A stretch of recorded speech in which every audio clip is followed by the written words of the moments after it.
Okay. I'm now going to record Daf Kuf Yud Zayin Part 2. I'm up to the Mishnah, about 6 lines down from Kuf Yud Zayin Amid Beis. The Mishnah says, Matzilin Mozain Shalosh Su'udais, Haroi La'adam, Haroi L'Behema. If there's a fire burning, you're allowed to carry out of the house 3 Sudais per person of Machal Adam, and whatever you need for Machal Behema per Behema. Ketzad, what's the case? Nafla Daleka B'Leili Shabbos. If the fire broke out Friday night before the Suda, you're Matzilin Mozain Shalosh Sudas, you can save 3 Sudas. If the fire broke out b'shachris before your daytime suda, matzilin, you can save mozen shtei sudas, what you need for 2 meals. And if the fire broke out b'mincha, at mincha before the 3rd suda, you can only save mozen suda achas. Rabbi Yossi says, even if the fire broke out before the 3rd suda, loyla matzilin mozen sholish sudas. You can always save 3 sudas. The Gemara wants an explanation. Mechdi be'atera katarach. You're saving food from your house into a chutzner that belongs to 2 people, but you made an eruv. So natzal tvei, you should be able to save as much as you want. Amar Rava, so Rava explains,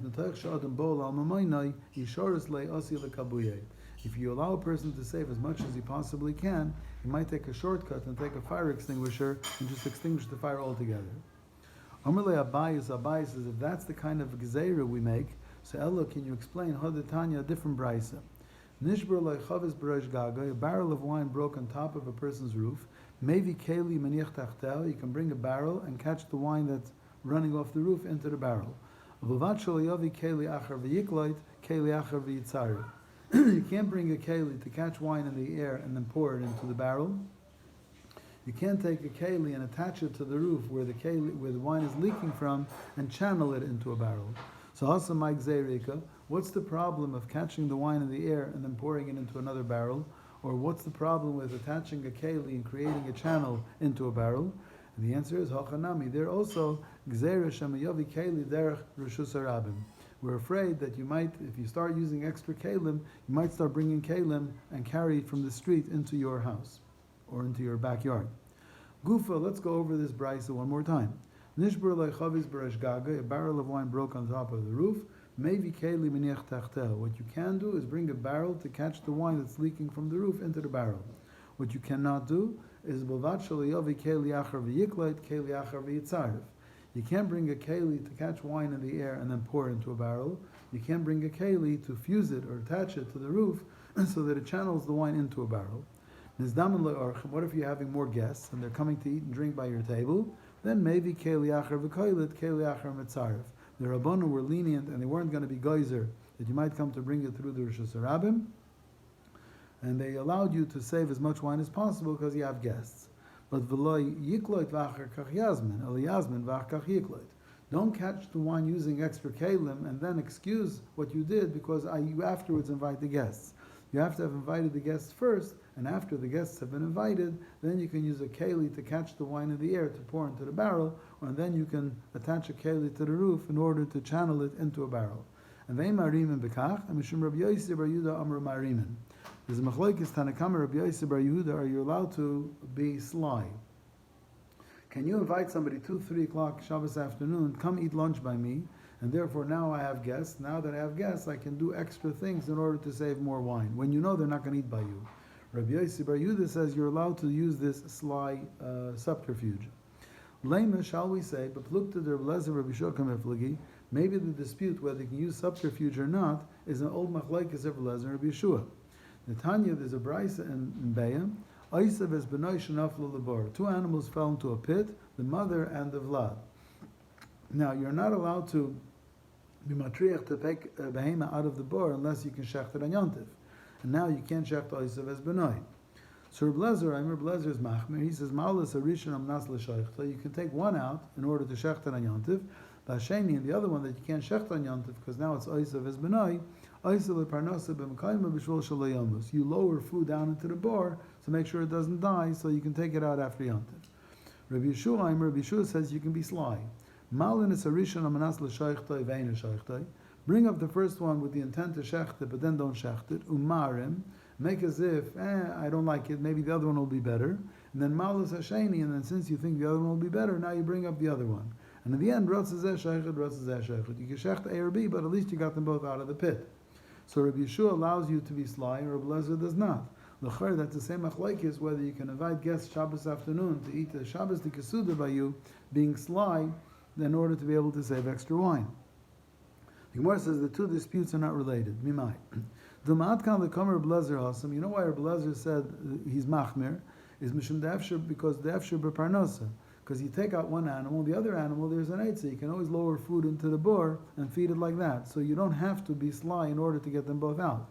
But hacha le'efshir, here you're going to lose wine. So therefore, since you're going to lose wine, maybe loy, Rabbi Lezer would not be machmir and allow you to invite guests 2 or 3 in the afternoon, Shabbos afternoon, to come have lunch with you as an excuse to save wine. Or au contraire. Atkan lekam Rabbi Yeshua, the reason why Rabbi Yeshua was lenient over there to bring up both animals with a sly subterfuge, mishum dika tzar b'lachaim, because the animals in the bottom of the bar have tzar b'lachaim. But here the leket tzar b'lachaim, here if there's no tzar b'lachaim, it's just wine, so loy, Rabbi Yeshua would not allow you to be sly and claim that you invited guests 2, 3 in the afternoon to eat Suda Shabbos. Rabbanan taught in a brayse, hitzel pas nekia ein matzel pas hadra. If you save nice chalas, you're not allowed to go back and save chalas of inferior material. But pas hadra, if you save chalas of inferior food, matzel pas nekia, you can say, well, you know what, I changed my mind. I decided for Suda Shabbos I want to have better chalas, and then you'll bring out 3 sudas of better chalas. Matzilim Yom Kippurim l'Shabbos. If there's a fire on Yom Kippur, you're allowed to save food from Yom Kippur l'tzarech Shabbos. Avoloi mishabbos l'Yom Kippurim. But you're not allowed to save food on Shabbos to have for Motzi Yom Kippur, because Motzi Yom Kippur you can find food. And if Matzah Shabbos is Yontiv, you're not allowed to save food from Shabbos for Yontiv, because you can always prepare food on Yontiv itself. V'loi mishabbos l'Shabbos haba. And not one Shabbos, you're not allowed to save food for the next Shabbos. Tanur Rabbanan, the Rabbanan taught in the Brayse, Shochach pas betanur v'kiddush olavayan. If somebody put in bread erev Shabbos and he forgot to take it out of the oven, and now it's already Shabbos and it's going to burn, is matzilin mozain sholosh sudas. He can take the bread for 3 sudas out of the tanur. And he tells others, you can take out also sholosh sudas, whoever wants. And when you take the bread out of the oven, don't use your regular shovel, but use a knife. Aini, is this true? You have to use a knife? Tana de Rabbi Shmuel, and Rabbi Shmuel's besmedish was taught le'sasa kol malacha. Malacha serasa yotzat ki shayfer dias hapas, blowing shayfer or taking bread out of an oven. She chochma vein malacha. It's only a skill, but it's not a malacha. So therefore, if it's not a malacha, it's only nisur derabanan. And if it's only nisur derabanan here, l'chayra, since you put it in erev Shabbos, and you're not really doing an isser, it's only a gzeir derabanan, why can't you take it out straight? The Gemara answers, in principle you're right, but kama d'efshar l'shanui mashninan, as much as you can make a shinu you do, and therefore it's, even though it's an isser derabanan, and you had already put it in beheter erev Shabbos, and it should have baked erev Shabbos, you only forgot it, but still it's kedai to make a shinu to take it out with a knife. Amar Rav Chizda, La'ilam yashkim adam la'itzah Shabbos, shenemar, v'hoyu b'yom hashishi, v'echinus asher yaviu la'alter. Person should always get up early Friday morning to get prepared for Shabbos, because it says that on the 6th day, on Friday, they prepared what they needed, and on the 6th day means la'alter immediately in the beginning of the 6th day, in the beginning of Friday. Amar Rabba Zok Rabba b'Shabbos chayav adam l'vtzal shtei kikoros. Every suda of Shabbos you have to have lecha mishnah, because the Torah says lecha mishnah. Hashem gave them a double portion of bread on Friday, one for Friday, one for Shabbos. Amar Rav Ashi Chazina Leila Rav Kahana Denoket Tarti About Sachad. I saw Rav Kahana hold 2 chalas when he made the bracha the Maitzi, and then he cut one of them. Amar, he said Loktu Ksiv. The gathering, the holding is 2, but the cutting was 1. I remember seeing once that even though we have lecha mishnah every suda on Shabbos, to remember that Hashem gave the Yidden lecha mishnah every Friday, but on Friday night they finished eating the lechem of Friday, and the other lechem stayed for tomorrow. So some people have a minig, therefore, if they cut up one challah and finish it, and they need more challah, they'll take sliced challah, but they won't cut the second challah, because the lechem mishnah that they had on Friday, one was left over for Shabbos. But that's only for Friday night. On Shabbos we also have lechem mishnah, even though on Shabbos they only had 1 lechem left. But we eat lechem mishnah at every suda to remember Hashem gave lechem mishnah on Fridays. Reb Zeir avabatza kula sherusa. Reb Zeir used to cut a big piece of challah, that whoever got a piece of challah would have it for the whole suda. It looks like a glutton to cut such big challahs. Amalei said, "Kivim dechol yom eloi avid v'idnu dekavid lemachzik kirav sinusa." Since you don't do it every day, you only do it on Shabbos, so it's not because you're a glutton, it's because you're mechaber as a Shabbos. That a person should not worry that during the meal he's going to run out of challah. You got a big enough piece of challah, you're good for a whole meal. Rabami v'Ravasi kimiklu urifta deruva sharu ilavei. Rabami v'Ravasi, when they had a loaf of bread that had been used for Nerev Chatzeres, they used it, just a minute, Amru, they said, since you did one mitzvah with it, let's do another. There's a shaylu what this meant. Some say that they would use it for Lech Mishnah on Shabbos and then eat it. As long as the Erev Chatzeres took effect in the beginning of Shabbos, it didn't have to be around all of Shabbos, so they can use it for Lech Mishnah after it was used for the mitzvah of Eruv Chatzeres. And some say that the Erev Chatzeres has to be around all of Shabbos, but on Sunday morning, when they put the Erev Chatzeres into a basket of rolls, and they made a maitzi, they made sure that they ate the roll that had been used for Erev Chatzeres, so that it became the bread that you made the bracha maitzi on Sunday morning. Ketzad naflot leika, if there's a fire, you can save Mozen Sholosh Sudas. Taner Rabbanan, Kama Sudas Chayvarim Lechel b'Shabbos. How many Sudas do you have to eat on Shabbos? Sholosh 3, Rab Chitka Imer Arba 4. Amr Rabbi Yochanan Shnei Mikrecha Darshu, they're both darshaning the same pasuk. Vayomer Moshe said Echlu Hayom, that's 1. Ki Shabbos Hayom Lashem, that's 2. Hayom Lo Simtzuu Basada, that's 3. As Rav Chitka Savar Hanit Los Hayom, the 3 Hayoms is 3 Sudas. Levar Meurta, besides for the Suda Friday night. For Rabbanan Savrin, the Rabbanan hold Bahadi Dur, that's 3 Sudas, including the one from Friday night. Regarding saving a Sefer Torah in a bag together with money, so there's l'chayra stira in Shulchan Aruch. The Shulchan Aruch brings from a Mordechai that if there was a Sefer Torah and money in a bag, and you can carry both out on Shabbos, but you're not allowed to put a Sefer Torah into a bag of money in order to carry it out on Shabbos. On the other hand, the Shulchan Aruch quotes a Tur who says you're allowed to take a non-muktzah item to put it into a bag of money so you can carry both of them out. So are you or are you not allowed to take a non-muktzah item in order to carry out a muktzah item? So Magen Avraham says the chilik is what you're doing. In the case where it asered, it was the case you're carrying from the house into a chotzer she'ena mu'ureves. So a Sefer Torah you're allowed to carry, but you're not allowed to carry money, and you're not allowed to put the Sefer Torah in a bag of money in order to be over the Issur D'Rabbanan of being Moitzi Mershus HaYochet to a Chotzer She'ena Mureves.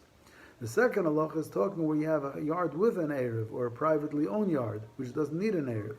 So then the only issue is tiltul. For tiltul, they were matir to take a davar that's not muktzah, put it into a bag of money that is muktzah, in order to carry both of them out. In other words, they were more mekel in saving the money when there was an Isser of Tiltul Muktzah, rather than an Isser D'Rabbanan of being Moitzi Mershus HaYochid to a Chotzer She'ena Mu'ureves. Regarding Mazon Sholish Sudas, that you say from a fire, the Mishnah later says that if the Mazon Sholish Sudas are in a big basket, and you have to take the basket out, then you can even take extra Sudas as well. Taisva says that only the house that's on fire is limited to Sholish Sudas, but people in nearby houses can take everything out from their houses because they're not so frantic. The fire hasn't reached their houses and we're not geyser, maybe they might come to put the fire out. Sefer HaTruma says that you're allowed to take 3 sudas out to a chotzer hamu'ureves, but let's say into your own private chotzer, or if you have a door going from your house to another house, you'll be allowed to take whatever you want. But the Torah says you're not allowed to because we're still afraid you might come to extinguish the fire. Taisus Rid says only the owner of the house is limited to Sholosh Sudas, but other people that are not so frantic will not come to extinguish, and they can take what they want. But l'chayr, it's fair to say, because the Mishnah said that other people can also only save Mazon Sholosh Sudas. The Ramah quotes in Or Zarua that if you have a fire in the house in a Goyish neighborhood, if Chas v'Sholom there'll be a fire, then the Goyim might start coming to rob, and they might come to kill. If it becomes an issue of Pikuach Nefesh, you're allowed to extinguish the fire. Because there's Chash Pikuach Nefesh, when the Goyim you live around are wild, and they'll riot, and they'll see there was a fire, and they'll come and steal things, and they'll even kill people who try to stop. Anyway, Rabbi Sai, the shir at night is going to begin on Thursday night in Yirtzeh Hashem at 8:30 in the Kailul. That's starting. Minchas Seilas, I don't know yet what's going to be. When as soon as they start having regular minyanim, we'll start having shir there in the morning as well. At that point on Thursday night, I'm going to stop recording the shiur myself, but I have no objection if somebody else wants to record it. It's just too much of a tircha for me both to prepare the shir and give the shir and to look after the recording. But again, if anybody wants to record it, it's b'kavod gadol to record it, because I know some people like to have the convenience of seeing it or hearing it whenever they want. But again, Thursday night, shir begins in the koil at 8:30 Miachim to 9:30. Tamidim Kisidram. Everybody should be wearing a mask, or the social distancing should be done properly. And HaKadosh Baruch Hu should hope we can learn together in person in good health.